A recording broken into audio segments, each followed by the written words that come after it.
नमस्कार बच्चों।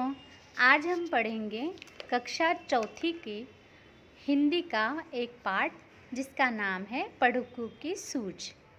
पढ़कू का मतलब होता है खूब पढ़ने वाला या जो बहुत पढ़ा लिखा है या रात दिन पढ़ने वाला, उसे पढ़कू कहते हैं।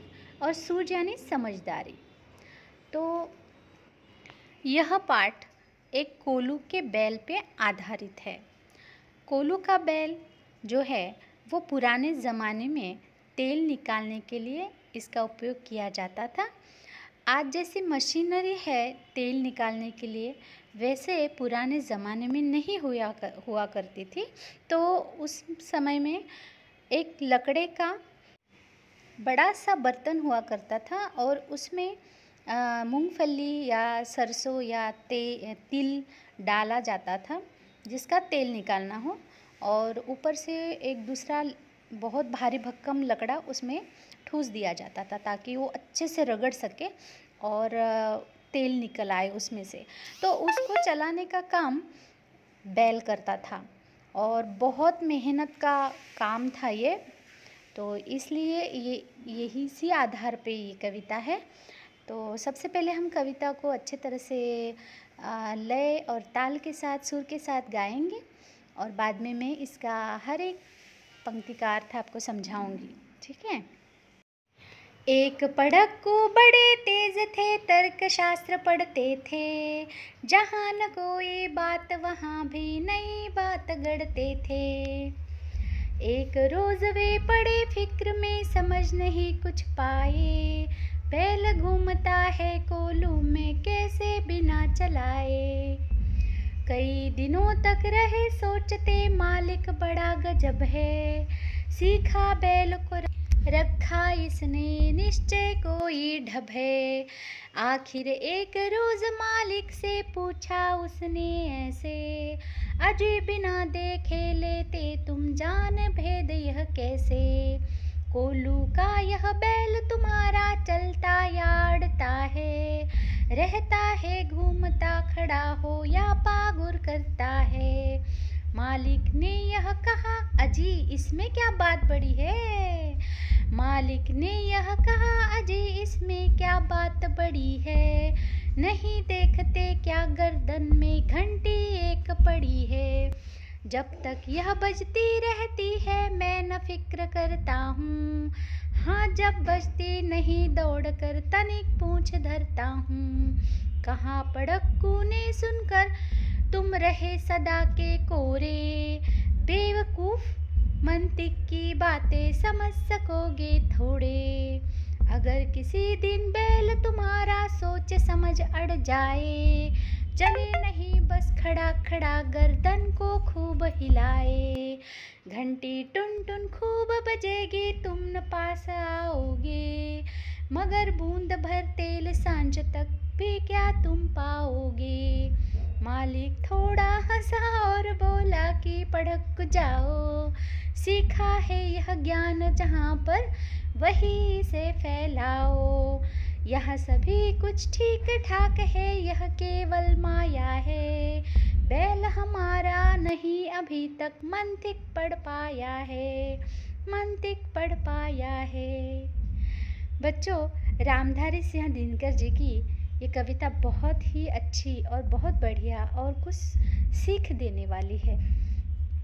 इसमें आए हुए शब्द हम अभी देखेंगे। एक पढ़कू बड़े तेज थे, तर्कशास्त्र पढ़ते थे।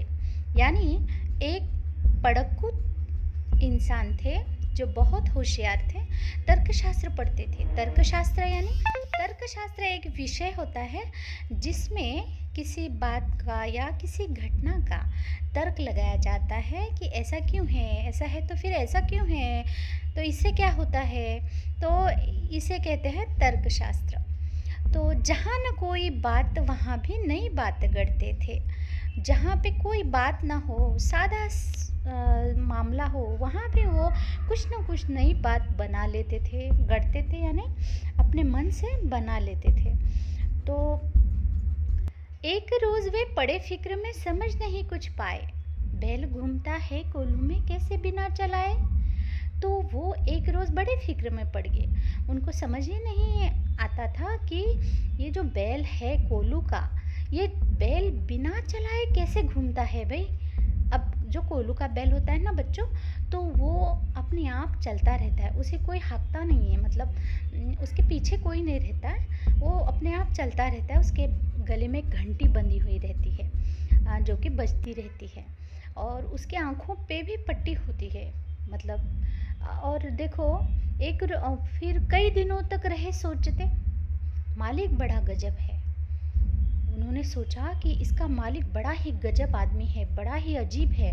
हाँ, सीखा बैल को रखा इसने, निश्चय कोई ढब है। इसने बैल को कोई तो बात सिखा के रखी है। हाँ, ढब यानी कि कोई बात जो कि सिर्फ बैल जानता है या वो ही जानता है। तरीका, ढब क्या मतलब तरीका सिखा के रखा है उसने इसको।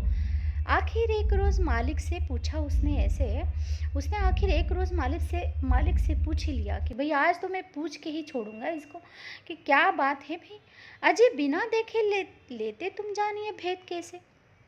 उसने पूछा मालिक से कि देखो भाई, तुम बिना देखे तुम कैसे जान लेते हो कि ये कोलू का बैल चल रहा है या रुक गया है। कोलू का यह बैल तुम्हारा चलता या अड़ता है यानी रुक जाता है, तो रहता है घूमता, खड़ा हो या पागुर करता है।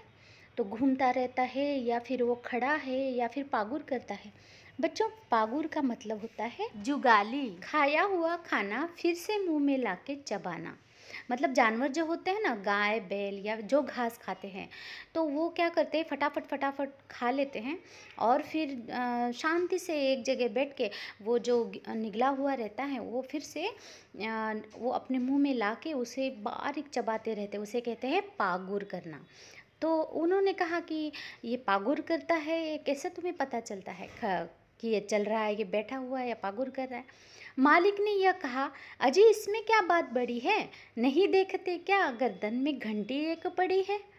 तो मालिक ने भी कहा कि भाई तुम्हें दिखता नहीं क्या, उसके गले में घंटी है, उसमें कोई बड़ी बात नहीं है। जब वो चलता है तो वो बजती रहती है। जब तक यह बजती रहती है मैं न फिक्र करता हूँ, हाँ जब बजती नहीं दौड़कर तनिक पूछ धरता हूँ। तो जब तक बजती रहती है तो मैं फिक्र नहीं करता, मुझे पता होता है बैल घूम रहा है। लेकिन जब ये बजती नहीं तो फिर मैं देखता हूँ कि क्या माजरा है, और मैं दौड़ कर जाके उस बैल की पूँछ धरता हूँ। अभी पूँछ क्यों धरते हैं, तो उसे हाँकने के लिए कि चलो खड़े मत रहो, चलो चलते रहो। तो इसीलिए वो तनिक पूँछ धरता है, जैसे कि तुम्हारा कान पकड़ता है ना कोई, अगर कोई गलती करो तो वैसे। कहा पड़ुक्कू ने सुनकर तुम रहे सदा के कोरे, बेवकूफ़ मंतिक की बातें समझ सकोगे थोड़ी। तो उसने क्या कहा पड़ुक्कू ने कि हाँ तुम तो सदा के कोरे रह गए, बेवकूफ़ के बेवकूफ़ रह गए। अरे हम जैसे मंतिक की बातें समझ थोड़ी सकोगे तुम।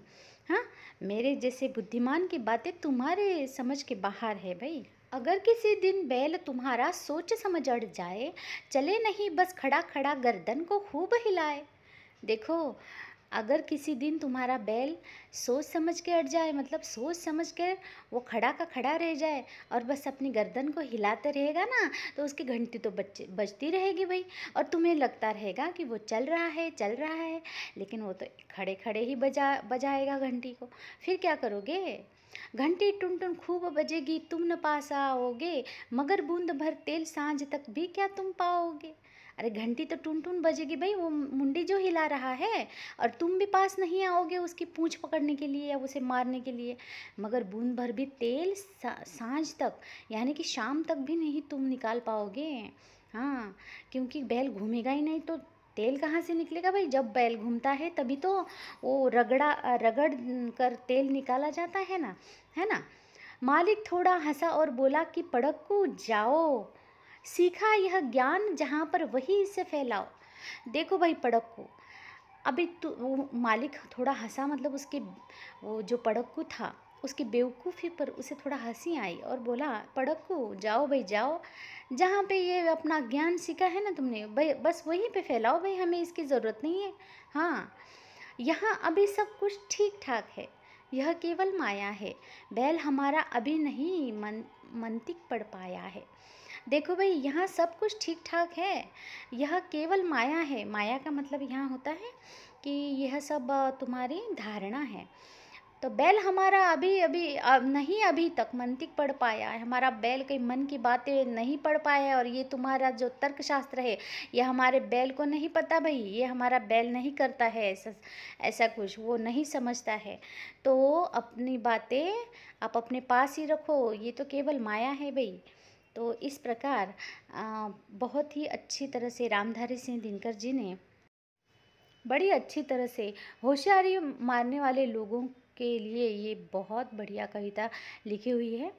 तो अच्छा बच्चों, अगर वीडियो अच्छी लगे तो लाइक कर देना, शेयर करना, सब्सक्राइब करना, और मिलेंगे एक नए वीडियो में। तब तक के लिए धन्यवाद।